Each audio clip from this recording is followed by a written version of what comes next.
Doctor Sanjay Kumar Shastri के आध्यात्मिक channel में आप सभी भक्तवृंद प्रिय दर्शकों का कोटि कोटि स्वागत, अभिवादन, अनंत जय श्री कृष्ण।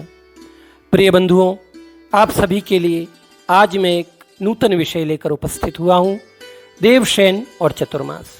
देवता कब शयन करेंगे, सोकर कब जगेंगे, अर्थात देव प्रबोधिनी कब होगी, इस अंतराल में कौन कौन से शुभ कार्य हो सकेंगे, इस चतुर्मास में व्रत करने वाले व्यक्तियों को किन किन नियमों का पालन करना चाहिए, इस चतुर्मास की महिमा क्या है, इसका पुण्य क्या है, इन सभी बातों की विधिवत संक्षिप्त जानकारी लेकर मैं आपके मध्य उपस्थित हूँ।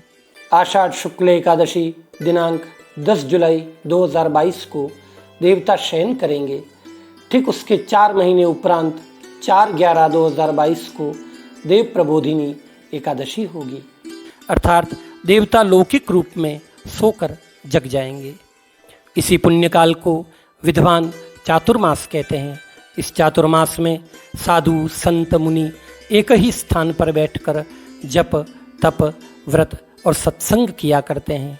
इस चातुर्मास का जो भक्त व्रत करते हैं उनको निम्न नियमों का पालन करना चाहिए, जैसे जमीन पर सोना, ब्रह्मचर्य के व्रत का पालन करना, तामसी भोजन का त्याग करना तथा साथ ही इन व्रतधारियों को सावन में बेल पत्तों से उगे हुए साग को नहीं खाना चाहिए और भाद्रपद में दही का त्याग करना चाहिए।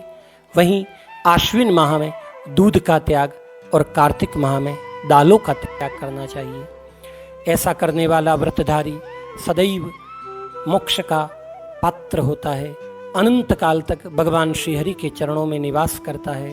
उसके पाप उस तरह जलकर नष्ट हो जाते हैं जिस तरह रुई का पर्वत एक छोटी सी चिंगारी से जलकर क्षण में भस्म हो जाता है। चातुर्मास में सीमंत संस्कार, गृहारंभ अर्थात खाद्य मुहूर्त, नए कार्य का प्रारंभ, नए व्यापार का प्रारंभ, कार्य सिद्धि की यात्रा, ये सारे ही शुभ कार्य किए जा सकते हैं, किंतु देव प्रतिष्ठा, विवाह और गृह प्रवेश ये तीनों ही कार्य पूरी तरह वर्जित हैं। बंधुओं, देवता क्यों सोते हैं, क्यों जगते हैं, इसके पीछे एक पौराणिक कथा है।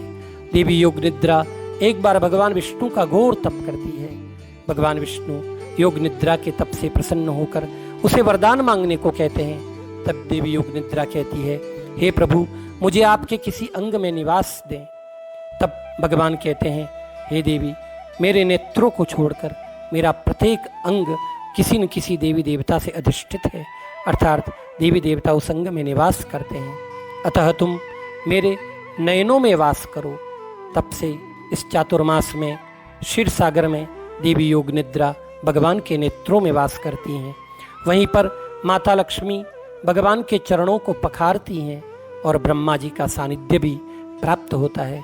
इसी संदर्भ में भगवान की एक कथा और है। जब भगवान वामन रूप में थे और 3 बक धरती नाप कर जब राजा बलि का भगवान ने सब कुछ ले लिया, तब राजा बलि भगवान के चरणों में गिरा और भगवान ने वरदान मांगने को कहा।